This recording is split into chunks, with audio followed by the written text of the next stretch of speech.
Hello, আসসালামু আলাইকুম viewers. আজকে আমরা রান্না করব শাহী রাজকীয় মুগ ডাল। তাহলে আমরা ছটফট দেরি না করে চলে যাই রান্নার মধ্যে। আমরা গরম করে নিয়েছি পানি। গরম পানির মধ্যে এখানে মুগ ডাল আমরা সিদ্ধ করে বেটে নিয়েছি, এই মাখাটা দিয়ে দিব।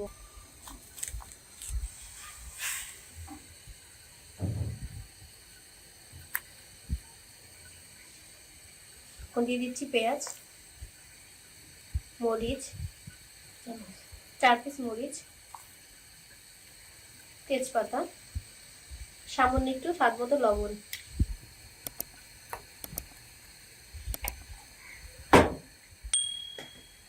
এরপর দিব আমরা হলুদ গুঁড়ো দিব সামান্য।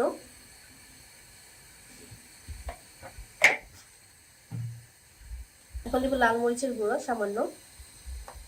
এরপর দিয়ে দিব জিরে গুঁড়ো সামান্য। দিয়ে দিব আদা রসুন বাটা একটা। ভালো করে এটা নেড়ে চুলার আঁচ মিডিয়াম রেখে মিশিয়ে দিব এবং এটা জাল দিতে থাকবো। তাহলে আমরা এটাকে রান্না হতে দিয়ে দিই। এর মধ্যে ভালো করে নেড়ে নেবেন যাতে ডালের বাটাটা এটার মধ্যে আস্তে না থাকে, পানির সাথে মিশে যায়। আধা ঘন্টা সুন্দর করে ডালটা ফুটিয়ে নিয়েছি, সুন্দর ঘন দেখাচ্ছে এবং ডালটাও হয়েও গিয়েছে, বোঝাই যাচ্ছে। না দিয়ে দেখিয়ে দিচ্ছি কি সুন্দর মিক্সড হয়ে গিয়েছে। ডালটাকে আমরা বাগার দেওয়ার জন্য এখন একটা কড়াইতে সয়াবিন তেল দিয়ে দিয়েছি, আর অন্য পাশে ডালটা হচ্ছে। এই তেলে দিয়ে দিব এখন পেঁয়াজ,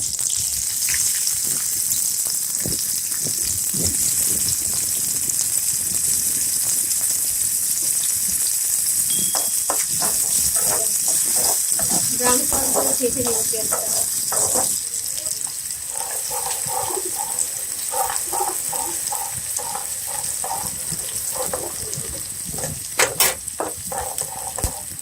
যেহেতু আমরা রান্না করছি শাহী রাজকীয় মুগ ডাল, এর মধ্যে ঘি না হলে চলেই না। তাহলে এর মধ্যে আমরা এখনই দিয়ে দিব 1 চামচ খাঁটি ঘি। খুব সুন্দর একটা স্মেল আসছে ঘিয়ে। অন্য পাশে ডালটা আমরা আরো ভালো করে রান্না করতে থাকবো।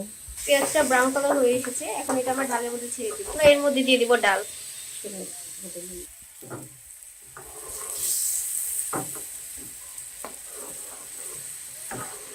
এর মধ্যে আমরা ঢেলে দিলাম ডালটা কি সুন্দর একদম ঘিয়ের সাথে মেল্ট হয়ে যাচ্ছে। এখন আমরা সম্পূর্ণ ডালের সাথে সেটা মিক্সড করে নিলাম। এটা এইভাবে আমরা 5 মিনিট রেখে দেব। গরম ভাতের সাথে এটা পরিবেশন করব। তাহলে পরবর্তী স্টেপে আমরা চলে যাই। মুগ ডালটা তৈরি হয়ে গিয়েছে। এটা খুবই খেতে সুস্বাদু এবং রাজকীয় একটা খাবার। যে খাবে সেই বলবে বাহ কি মজা। এটা পোলাও সাথে খেতেও খুবই স্বাদ লাগে এবং ভাতের সাথেও খুবই মজার। আশা করি আপনারা রান্না করে খাবেন।